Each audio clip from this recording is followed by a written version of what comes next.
I have had this bag for 3 years now, and I get questions all the time about the wear and tear and how it's held up. Recently, I've had a few of you asking me a few questions, so I thought I'd make this video to let you guys know how the wear and tear is on the classic flap after 3 years. If you're new here, my name is Laura, and I do videos on luxury content, particularly handbags. So this is my medium classic flap in the black caviar, and I've got this bag, as I mentioned, about 3 years ago.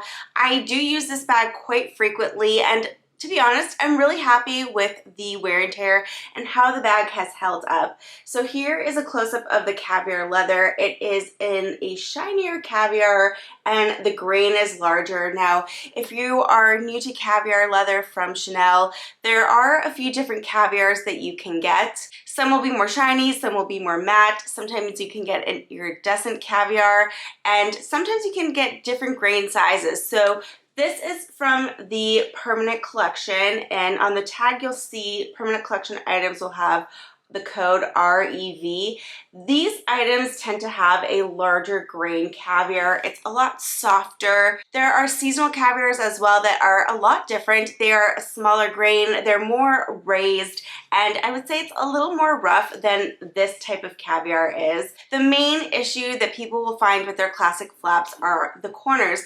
Now, if I look at the corner wear on my bag, I'm pretty happy. I don't really see very much. It is kind of smoothed out there, but there's no peeling, there's no loss of color or anything like that. The bottom looks to be in excellent condition as well. Here is another corner. And the back of the caviar is great also. Another area that tends to get a lot of wear and tear is the hardware, and it tends to get a lot of scratches, especially the turn lock right here. Looking at mine, I have a few tiny little nicks from when I admittedly dropped this bag, but it's nothing super noticeable, and the CC hardware doesn't have any scratches on it that I can see. Looking up top at the grommets are also in excellent condition, and so is the leather around it. This is also an area where the bag might get a little stress of use, but for me, everything looks great here. I don't have any popped stitches that I can see. Popped stitches can sometimes be an issue on classic flaps, and you can usually fix them, but mine, as I mentioned, no popped stitches. The stitches back here are also perfect. Now, one area that does get a lot of wear and tear and wrinkling is going to be this area right here where you have this snap button. Now, if you do have a classic flap, or if you've seen one, you'll know that it has this double flap, and here's the other side of that button.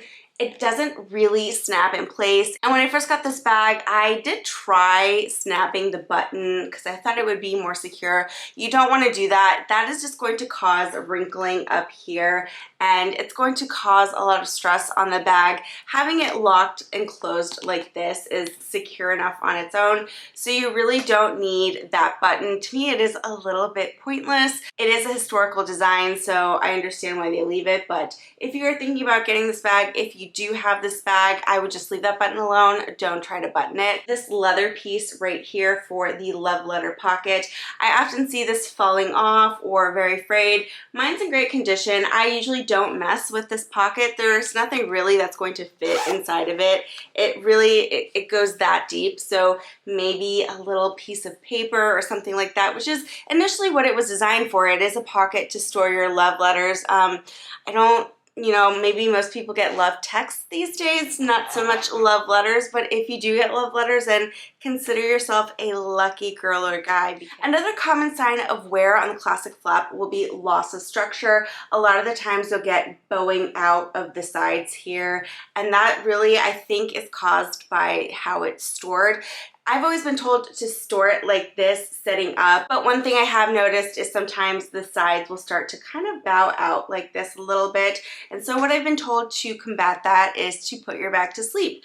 Lay it down on its side, and that will avoid causing pressure right here on the sides so that it won't bow out. So really what I tend to do is just rotate my bag from standing up like this or laying down like this. Another common thing I see is this back Mona Lisa pocket stretched out. I don't tend to store anything in there, so the pocket is in excellent condition, and I would recommend not putting things back here. I've seen people trying to put their phone back there for easy access, but that will ultimately stretch the pocket out, and you don't want that. This is a great little pocket for like a parking ticket, a little card, something thin like that that's not going to stretch the leather. Another sign of wear that I commonly see on classic flaps is going to be the flap actually getting lopsided, and this definitely has to do with how you're storing the bag. A lot of people tuck in the chains like I have here, so I've just gone ahead and pulled them through and tucked both sides into the flap like this. If you do just one side, which I've seen people just do one side tucking it in, it's definitely going to make the bag lopsided over time. So I would really be careful how you store your bag. A lot of the time, the wear and tear on the bag has everything to do with storage.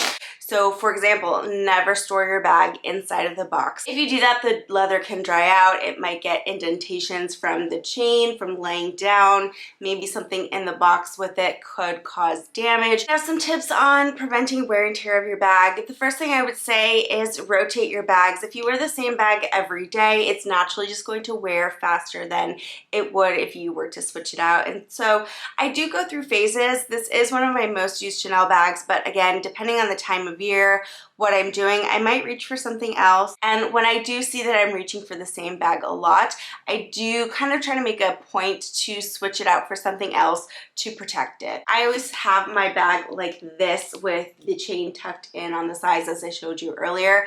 There are other things that you can buy though. They have some felt wraps on the market that you can buy to wrap around the chain. But you can also use things like tissue paper or just even put a piece of felt underneath the chain, and the bags usually do come with felt protectors, so you can use those work fine. Another thing that a lot of people buy to protect the structure of the bag are bag pillows. Those work great as well, but you can also just use tissue paper. That works just as well, and it does help absorb moisture if you're in a humid place. The other thing that I do to protect my bag is I will occasionally condition the leather. I have a Cadillac conditioner that is also a cleaner, so it works great on keeping the bag nice and clean, nice and pristine and moisturized. And I have done a short on how to condition your bag, so I'll go ahead and link that up above in case you're interested in learning some more care tips about your bag. But those really are the main things that I do to protect my bag. I know a lot of people will spray their bags, especially the light colored ones. I haven't done any sprays on my bags with the exception of my Louis Vuitton vachetta pieces. Those I always do spray with some Apple Guard. And if you're a Louis Vuitton fan and you like bags that do have vachetta, I highly recommend looking into the Apple Guard. I've also done a little short tutorial on that as well, so I'll go ahead and link that also. If you're looking for more care tips for your classic flap and you're purchasing in the boutique, I would definitely recommend speaking to your SA about it.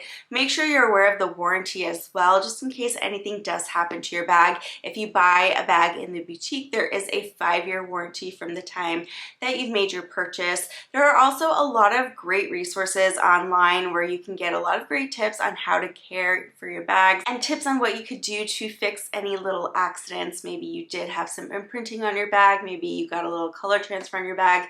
There's a lot of great information out there. I do recommend that Cadillac conditioner a lot. I have used it in the past. I've used it to get color transfer off of my white YSL pebbled leather bag. So yeah, I really love that conditioner. Another tip that I have is if you do get imprints on your bag, you can work them out with the warmth of a blow dryer. I've done a tutorial on that as well. I'll link that up above. But that's it for this video. I hope it was helpful. If you found this video helpful or you like this video, please give it a thumbs up and consider subscribing to my channel, and I will see you guys in the next video.